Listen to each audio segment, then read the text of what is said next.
Yo, today we are going over one of my newsletters, and this one is titled One Way to Influence Others, How to Leave an Impact. And just judging based on the title, you know where things are gonna go. I'd probably just go over ways you can affect people's lives, and I try to lead. In my first sentence, I mentioned there are many ways you can influence others, and I am all for them as long as it is positive, and I try and make sure to emphasize on that so people don't take it the wrong way. You know, the goal is to benefit others' lives, not to ruin people's lives or lead people to the wrong way. And the next thing I mentioned is that impressions are very important because you can influence someone to take action in a positive or negative manner in their own lives. And yeah, it's something that you should be aware of, not something you should be too focused on, but something you should keep in mind that the things that you do and say uh will be watched, and people will take that in. So making sure that you lead with a positive foot and try to be try to be as good as you possibly can be in situations where you can affect someone else's life is a great way to lead your life. It's a great way to lead your life and be a good person rather than having a negative impact on almost every single person that you meet. And there are many examples of people that have done that, and that should be a good example for you to be like, yeah, I don't wanna go in that direction. I want to be a good impact for others. The next thing I mention is something that's a very simple example that I can just get to the point, which is holding the door open for someone. Something so simple as that. That's a way to leave a positive impact on someone. Someone, it's regardless of how the person takes it. It's a good act. You know, if you know someone's walking behind you, and as you open the door, you leave the door open for them, or you let them go in front of you. It's a nice kind gesture that some people take, people will take positively. You know, hopefully, it's about your intention. It's not always about the outcome. It's about what you intended to do at the start. So the next thing I mentioned is that holding the door open for that person could leave a positive impact, and how they could act from that is holding the door for someone else in the future or doing something good for a stranger. And that's happened with me where someone's done an act of kindness towards me, and that's made me want to, do something nice to someone else, because it's just something it's when you see someone else doing something and it has a good impact on you, you feel like you want to repeat that same act of generosity or kindness, and you see it in many examples, and probably in your own life you've had experiences of that, where you've done something nice for someone else, and they end up doing the same thing for someone or something similar, or someone's done something for you and you wanted to replicate that same thing. And that is just it's a very simple way to look at things, and that's how life is sometimes. It's very simple and easy to understand. um I give an example of a negative thing. On the other hand, bumping into a stranger and not checking on them after could leave a negative influence from which they could verbally or physically attack you or be angry for the rest of the day, or even at sometimes angry for the entire week. And yeah, it's when you've had a negative experience, someone do something to you that you didn't like, and they didn't show any signs of care for you, or feeling that they should even apologize to you or do anything in the slightest to show that they didn't mean to do that negative thing to you, like bumping into you or pushing you or cursing you. You It's natural for you to have a negative reaction and either be like, look, I'm gonna attack this guy back verbally or physically. I'm gonna get him back with some words, or I'm gonna punch this guy in his face, or I'm gonna curse him out. Or you'll be like frustrated for the entire day because you maybe didn't have the opportunity maybe you didn't have the opportunity to snap back at that person then, or maybe you was not interested in having a confrontation, but that might leave you frustrated for the rest of the day, for the few hours, or in some cases, some people hold those kind of things as grudges, and they hold it for weeks on end, and they let them toy with their minds and get on with their, and as they're getting on with their lives, they let that affect them as things move on, because they didn't want to, they don't know how to deal with it. And that's how those are the worst cases of things. Sometimes you just drop it. Sometimes someone does something bad to you, and you have the ability to deal with it and move on with your life, and forgive and forget, or just forget about it. But we're talking about the worst of scenarios, and what happens in most cases, which is people don't forget. People don't really forgive and forget. We tell people to forgive and forget. I get told to forgive and forget, but practicing what you're told is sometimes it is harder than saying it. And I've said that before. You'll listen to the preacher, but will you practice what the preacher says? That's for you to answer. I said, I hope these examples can open your eyes to the importance of influence. And I've talked to my friend about this a few years ago when I was in university, about how important it is to conduct your way in a manner that you would want yourself, that if you were to view yourself as something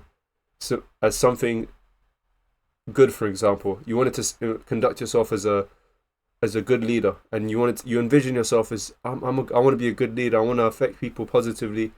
It's important to conduct yourself in that way, because like how I mentioned earlier, the things that you do, people will perceive them and take that in and make assumptions based on that, and assume you're that person based on what you say and do. So keeping that in mind and making sure that you have that awareness, and you're leading with what kind of man or woman you want to be is very, very key. Okay, so the first head-in section I'll go over is sharing your vision. The technique I will share with you today is sharing your vision. Put yourself in the shoes of someone who wants to take action on their dreams but is holding themselves back. You have strong feelings about your dream, but you never take any risk in order to accomplish them. You meet someone like me, for example, who has a conversation with you about dreams and goals. If I were to share my own dreams, my desire to accomplish them, and what I've done to work towards them, how would that make you feel? Think about it.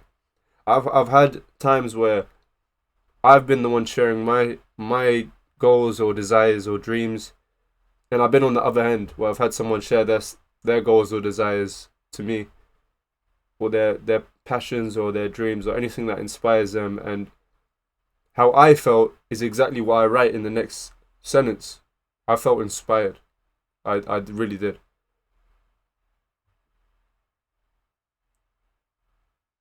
And I said, you would feel inspired to take action on your own dream because of the subconscious validation from me that it is okay to sacrifice things and take risks to accomplish your dreams and goals. I can validate this method because it has worked on myself from online content creators, mentors, family and friends. And I can also validate this method because it has worked on other people through me. And it's very true, and I would love to go into depth about how I've had previous experiences where instead of holding back on what I would normally say and having like a filter on what I share with people, when I decided to share something with someone, they appreciate it, and either they appreciate it then and there, or they'll contact me the same day, a day later, a week later, 3 months later, maybe even a year later, they'll contact me and they'll say that they appreciate that sort of that openness and that feeling of trust towards them, and they share that they've taken some sort of action towards their passions or goals. And I've had that same thing where someone shared it to me, and I ever shared it with them there and there. I appreciate their openness and their trust and inspiring me. Or I've done it later on down the line where I've mentioned to them that that conversation, that day that that we was talking, it changed something in my work rate, motivation, my purpose in why I'm doing what I'm doing. It helped me, so thank you for doing that. And the question here I asked at the end is, how do you spark the courage to be able to share your own vision?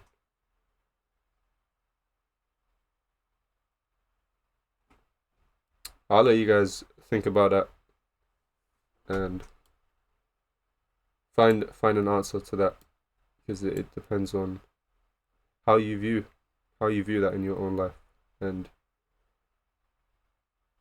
you will have an answer when you think about it and contemplate on it. I mentioned the next heading is to practice with yourself and people close to you. You should practice knowing and understanding yourself and what you want out of life.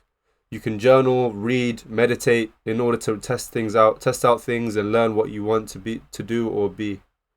You can have conversations with other people to help each other discover more about yourselves and your ambitions.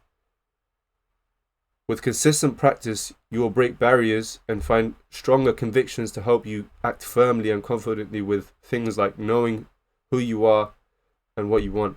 And a lot of my work I've done is to help people understand a little bit about myself and a little bit about themselves, knowing who you are and what you want, and being a bit more aware and intentional about understanding the things that you want out of your life and why you want them, rather than just letting the boat move. There's a time and a place for letting things take care of themselves, and there's a time and a place for understanding the reasons for your actions and understanding that what actions you need to take. And yeah, I think that bit there is a bit self-explanatory. I don't need to go in depth more on that bit. The next bit I mentioned is to be open with others. Be open to sharing things that are important to you. Yes, you should have a level of privacy so that you don't feel too vulnerable or disclose information that shouldn't be shared publicly. However, sharing your vision with others requires a level of openness that you may not normally have. Other people will appreciate your openness and be willing to listen more and share their own opinions and ambitions. And that is something that I had literally just mentioned like 4 minutes ago, about how there's been experiences in my life where being more open and trusting others with things that you're passionate about, it helps both of you in a way that you practice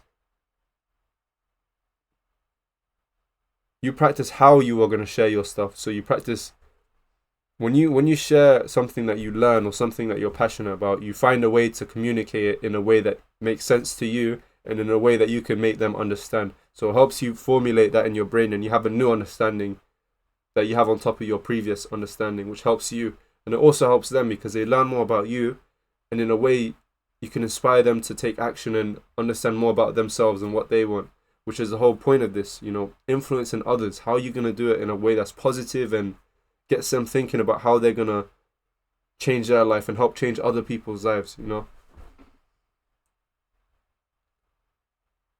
Share your visions, practice with yourself and people close to you, and be open with others.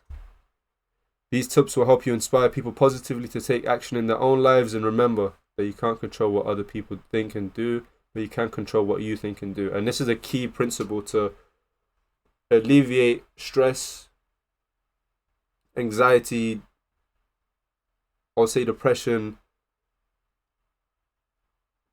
even maybe doubt, and other forms of resistance that may come to you, is understanding that there's a large portion of things that you cannot control that seep into your struggles, that make you feel like that make things harder for you. It makes you feel a lot worse because you cannot control it. It's out of your control, so you can't really do much about it other than just observe it and think about it. And that's a way to kind of get you caught up in this whole resistance of fear, doubt, and all of those sorts of things that you shouldn't really be you shouldn't really be trapped in, because it's not even something you can control. But if you take your mind off of it, shift your focus from there to the things you can control in your life, it makes things a lot easier. Because when you think about things you can control, you can work on solutions, and working on solutions helps you feel better, and it helps beat resistance that can trouble you in the menacing way that it does. It just does it in a menacing way that it starts to break you down as a person over time. And it is a slow process. Most of the times it's slow. Sometimes it's quick, but most of the time it's a slow, easy process that breaks you down. But if you work on things that you can control, it helps you counter that. So yeah, and a good way you can do it is, like, for example, you can make a list of things in your life that you have problems with, or things that are going well for you, and do, like, you can either do a Venn diagram, like 2 circles overlapping each other, or you can make a list. I could do a list and label it what I can control, what I cannot control, or just write can control, can't control, and just put them into each list or each circle based on your understanding and your opinion. Can I control this? Yes or no? And you can take your time with it, because it is something that you might need to think about a lot. So yeah, but it is very important that you take that into consideration, and it will help a lot. It's helped me a lot, and that's why I would recommend it. Okay, so the next point I say that, or the last point I think it is, so lead with a positive foot and help others accomplish their goals, and you may receive that one helping hand that will aid you accomplish your dream. I'll be honest, yeah, I put a lot of pictures in my first like 10 newsletters, but after that I just stopped putting pictures, bro. I was just like, no, I'm not gonna put no more pictures. Damn, I'm just gonna leave it as just a block of text. But the pictures help add a little bit of color to it, and makes it a bit different. Now it's gonna be really boring for the next 20 newsletters where I have no pictures and just straight blocks of text. That is pretty much it for today. I think I've done quite well with this 17 minutes. I went off topic a little bit, but I hope it's been beneficial to you guys watching. We have another video coming, hopefully a book summary video, a book insight video. And yeah, thank you so much. I'll see you guys in the next video.